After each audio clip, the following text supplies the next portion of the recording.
Dynamite download. Hey guys and girls, we are here again with Dynamite Download. We had a preview show for Full Gear, and now we're doing a special post show just because this was the pay-per-view of the year across any wrestling Oh yeah, promotion. for This sure. pay-per-view was absolutely stacked. And you know what? What was the greatest part about this show, in my opinion, was that there were so many surprises. It was such a hard show to predict.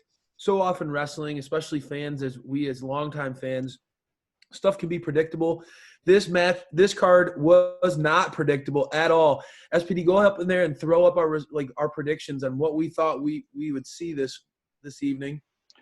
Yeah, we as you'll see coming up right here that we thought we did pretty good. 5 out of 8 was our predictions out of the Dynamite download team here, and so I was pleasantly surprised by some of these ones that we got wrong, especially the Jericho one and Cody.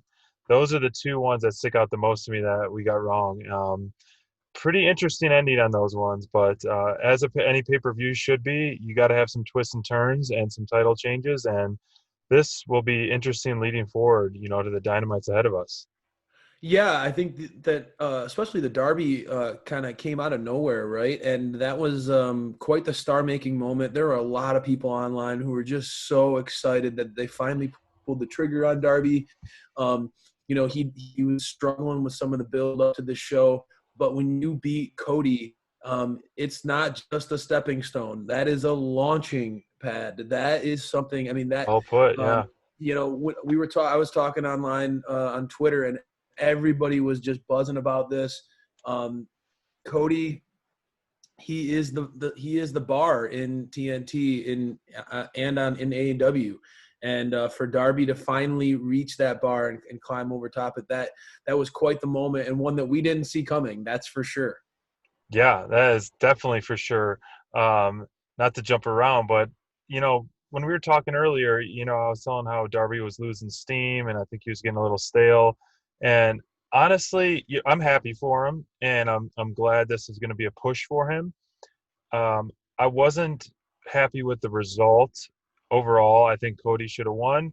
I also wasn't happy with the finish. I'm anti roll up finishes. I don't like that. I like a clean beat down win, in my opinion.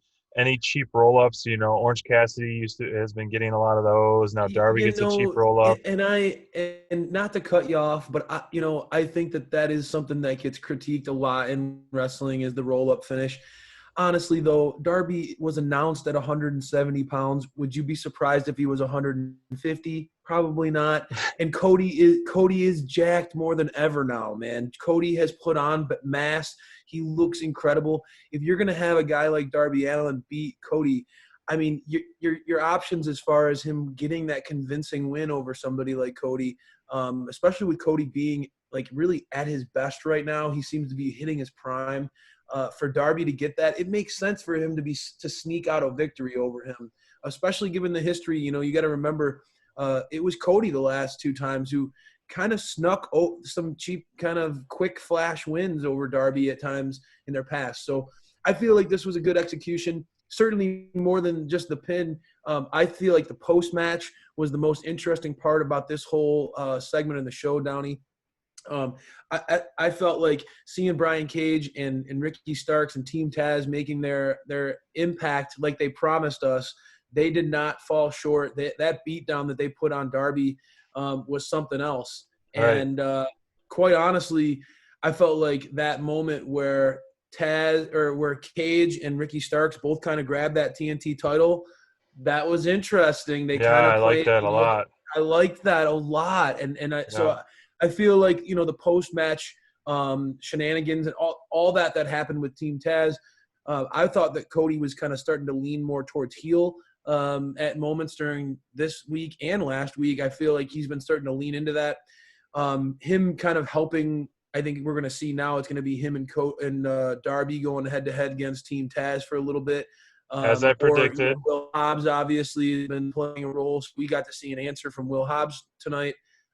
Maybe we do finally get to see Will Hobbs and Darby go up against Team Taz. So a Yeah, lot of exciting stuff associated with that match. exactly. Yeah, and that was I'm kind of flip-flopping. We're going to talk about our top moments of the night, Yeah. and I think I'm just going to transition to that and keep going with the Cody Darby.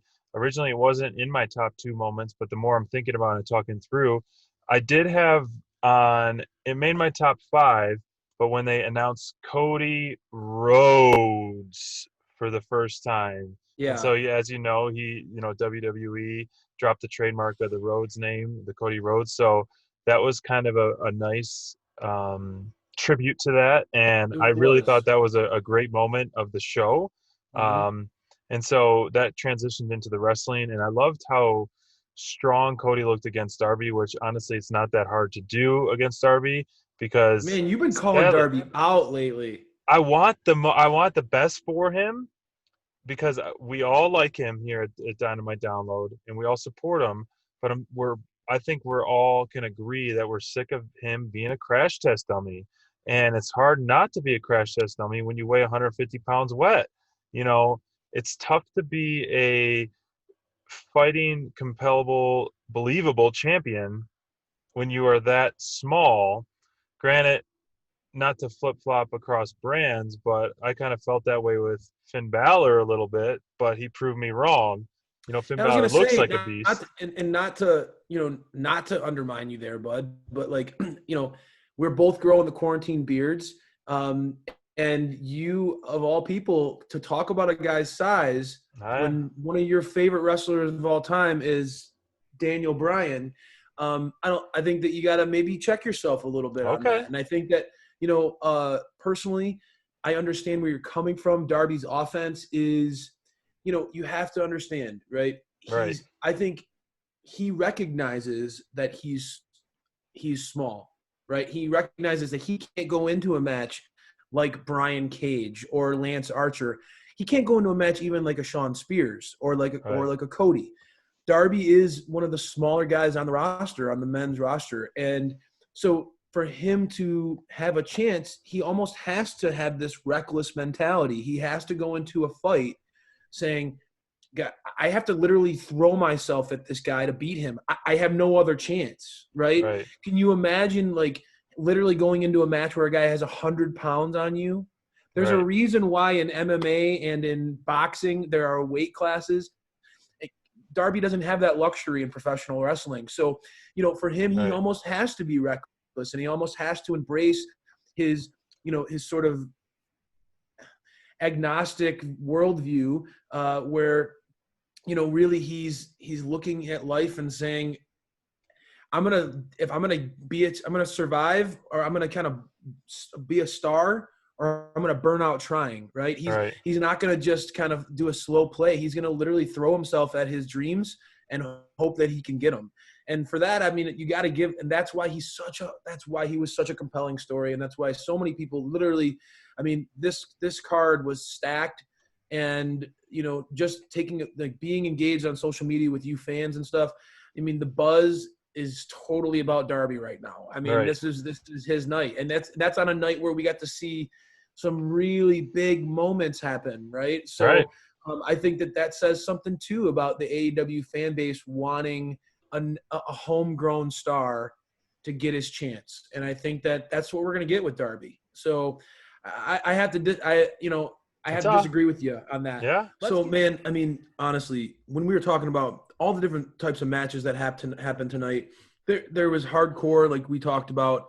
What were your top two matches of the night? Knowing that there were so many, we talked about it all week. You and I were texting like crazy yeah. about how stacked this card was, and trying to come up with our predictions. I think that we were surprised by some of the matches. Yeah. What were your top two matches of the night, SPD? There really was no true weak links in this chain of the card. Um, and it's hard to put on a show with nonstop action, and this did a pretty good job of it. And we've said it before, this is definitely the best pay-per-view AEW has put on to date from top to bottom. And Totally agree. it Totally was agree. The buzz had was a incredible. right, it had quite the blend in different stipulations and the titles. And so top two matches for me overall would be I mean, we could talk for hours on this whole card up and down, but That's we're the going to try to thing, right? I know. keep it brief to like the high super duper highlights. The FTR Young Bucks match was really great storytelling, some great action in ring and outside the Yes. ring, and it was A plus in my opinion, a great ending because the Young Bucks deserved the gold. I think FTR could have gone on a little bit longer run, but I think they put themselves in a corner because of the stipulation part. Hmm. And like you talked about the other day on our previous show, what's going to happen with the elite? Is Kenny Omega going to get the belt, and then the elites are going to share the gold? So it was the FTR Young Bucks was one of my top moments, and then another top moment was when Cody Rhodes' name was announced as Cody Rhodes and not just Cody, and I really enjoyed seeing Cody put on a clinic with Darby in the ring. And so he was fantastic in the ring, even though I don't really agree with the finish. The intro and the in-ring performance was a top moment for me from Cody. That's awesome. And what I think I like the best about that is that, you touched on two key matches that went in two very different ways. I think that a lot of us saw Kenny Omega kind of, coming out on top on that one. You definitely did. You've been calling about that from the beginning of the tournament, that this seemed to be the coronation of the cleaner, as we put it here at Mm-hmm. Dynamite Download. He's going for the crown. Uh, but Cody losing that match was not something that we saw coming. Not Right. even, I mean, we felt like that was a pretty confident pick that Cody was going to win that one. But for me, my top two matches of the night, I wouldn't, I mean, you could guess it for me. Number Young one Bucks match of the night, FTR. number one match of the night for me was Young Bucks and FTR, and it was just, Right.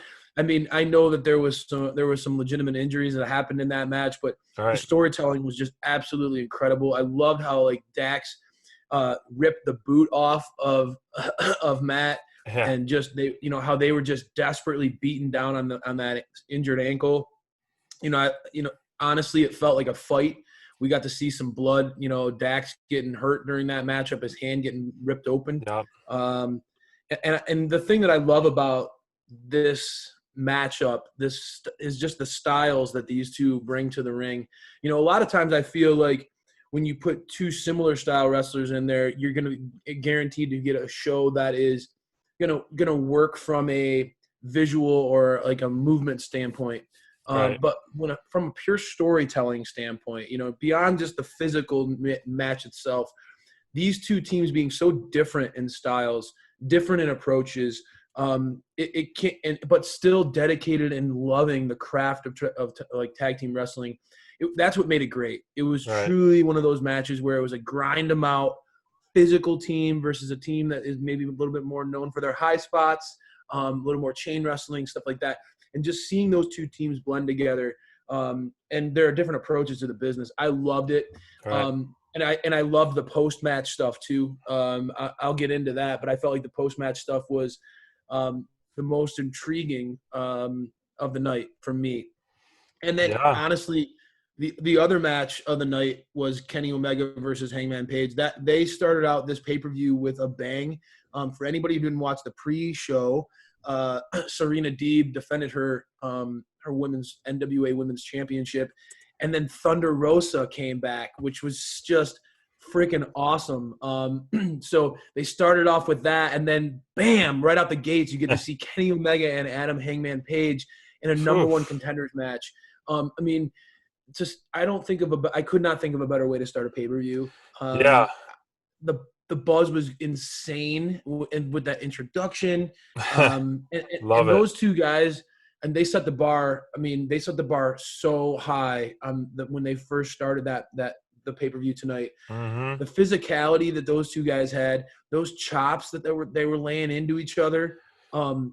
That match was fought Oof. like a match, and this is the thing that I loved is like it was fought with a pace that felt like it was a number one contenders match. You know Yeah. what I'm saying? Like Oh yeah. there was no long lulls or breaks. These two guys beat the hell out of each other, and they kept getting up and kept going at each other and didn't stop until literally you couldn't anymore. It felt like in a very appropriate match, given their history with each other, given sort of the mystique of Kenny Omega, Yep. and given the fact that it's going to be for the number one contendership of the title, going against the most dominant champion in the world right now, not Right. just in AEW history, but right now in the world. If you think, Moxley being the number one pro-rated wrestler in the world, literally think about the people that he's laid down as a champion, just put down guy after guy after guy. So to win this match between Hangman Page and Omega, you get to go head to head with the Hulk Hogan of AEW, Right. the man. And so I felt like the match had a proper pacing. It felt quick. It felt purposeful. It felt inspired. Those guys went at each other, and it was incredible. It was hard to beat that after that. I mean, they came out with a Right. bang. So They those are my definitely top two matches of the night. After me kind of rattling off here, Bud, did you have time to marinate on what was your number one moment of Full Gear? Oh, the number one moment of Full Gear. I got to think about that for a second. But back to Kenny and Hangman, it delivered everything I expected and then more. I thought it was going to be a show stealer, and it was a show stealer, and definitely A+ in my book.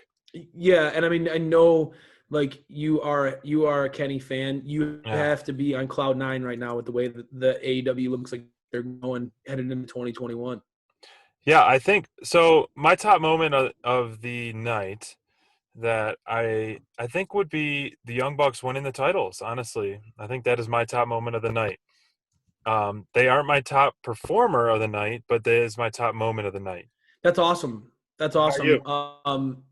You and I are going to end up saying the same thing. For me, it was the Young Bucks winning the tag titles, and it was really for a couple reasons. The first one, obviously, I don't want them to never have a chance to win Yeah, tag titles they're again. too good. AEW is better with the Young Bucks at the forefront. They're a great team. They're fun to watch. They're really good at what they do, and they're hilarious, and we're fans of theirs. So I'm really glad to see that they won that match. Even as an FTR slappy, I'm happy that the Young Bucks are going to be at the forefront of AEW, as they should be. Congratulations, guys. Enjoy that. You should. That is a really cool picture. I love that. That should be viral soon. I'm sure that'll be on another T-shirt. They are great at selling merchandise, so I'm sure they'll be doing something like that soon. I'll be buying it. But I also felt like not only did I love that, right? I love the storytelling throughout that match. That was my favorite match of the night, my main event, so to speak. But what I also loved was what happened after the match. Oh yeah, And for me, this is what's really important. Whenever we hit a milestone pay-per-view, and we have to remember as AEW fans, there's 4 of them a year. right. We're not talking about 1 or 2 every month like the competition, right? Right. We have 4 key pay-per-views, and so we have to remember whenever this happens, we're heading into another chapter, and Right. much like life, right? A new season. And for me, when I think about what happened at the end of this match, and you see ominously back there Hangman Page sort of lingering in the tunnel, and you have FTR watching on as Kenny and the Young Bucks celebrate, I have a feeling that you might have a couple guys who just got their asses kicked, who might be cracking open a couple brewskis. What did you tweet that? Yeah, I did, and they might be pissed off, Yeah. and they might say, "Hey, we have a common enemy," and you might see a war between Oof. Hangman Page and FTR Yeah. versus the Young Bucks and Kenny. And if that ends up happening, woo, baby, I That is can't must see wait. That is TV gonna for be sure. that will be like must watch TV. That will be. I mean, I'm already a diehard fan. Right. I will literally fly to Jacksonville. Let's go. Let's go. Anytime you want, buddy, because that will be much-watch television. Some of the best in the world going at each other, and they could get it personal. So for me, I'm always looking at what's going to happen going forward. The blend of it being such an incredible match, such a great storytelling, and then obviously with what could come going down the road, I was totally in on that. Yeah, I think if that comes to a match at Revolution in February on the 27th, we might have to take a little road trip down. We can make that happen. I got a feeling a lot of fans are going to be doing road trips before you know it because AEW is only getting better. So, man, I mean, we've talked about our top matches of the night. We've talked about, top moments of the night. Who is your top performer of the night? In a night of when Whew. stars were out to shine, who stole the show for you? Man, this was an easy one and a hard one for me because we barely even touched about the MJF Chris Jericho when those are two of the top guys, top some of our favorites. But Yeah. we don't share this. I don't tell you my top performer, but I know everyone else yours. But we're gonna be sharing the throne with Kenny Omega as our top No performer of kidding. Full Gear. Look at Wow. that. Double pick of that for sure. Well The deserved. cleaner sweep with a clean sweep Clean sweep. Yeah. of our top performer for Full Gear. And yeah, you are right, man. We didn't even get a chance to even talk about some of the more like MJF and Jericho. We didn't even. I mean, but this is without a doubt Kenny Omega's night. Yes. And we cannot wait to see him versus Moxley in the rematch. If there's anybody in this company who could finally take down King Mox, it's the cleaner. He So will. we He can't will wait, take it guys. down. We're calling a declaration on Dynamite download that Kenny Omega is the next AEW champ taking down Moxley. And I honestly expected a little bit more fireworks at the end of the card or end of the show, but it was nice. Kenny kind of just to plant a little seed, but I don't know. I'm excited, and he will be carrying Pretty Platinum across his shoulder in due time. In due time, my friend. Like I said, Moxley has been an absolute force to be reckoned with. And if anybody can beat him, it is the cleaner. We are absolutely ready for what is coming up next week in Dynamite. I cannot wait, brother. Until Wednesday night, guys. We'll catch you on Wednesday night. Dynamite download. Please follow us on social media. Let's get involved. Let's chat. We love chatting with you guys. It's so much fun. Your takes inspire our takes and vice versa. We think you guys are an awesome fan base. We all know that we are here because we love this company and we want to see great things. And we believe in the power of positivity. We believe in chasing Yes. a dream. We think that this company is built on dreams, people who are willing to take risks. And tonight was all about those risks paying off. There were some incredible things that we got to see tonight. And thank God for AEW because we need it in this quarantine. It's midnight and on the East Coast, and I'm happy on a Saturday rather than, being all bummed out about all sorts of different stuff that's going on in the world. So here's to you guys at AEW. We love you guys, and we'll talk to you on Wednesday night.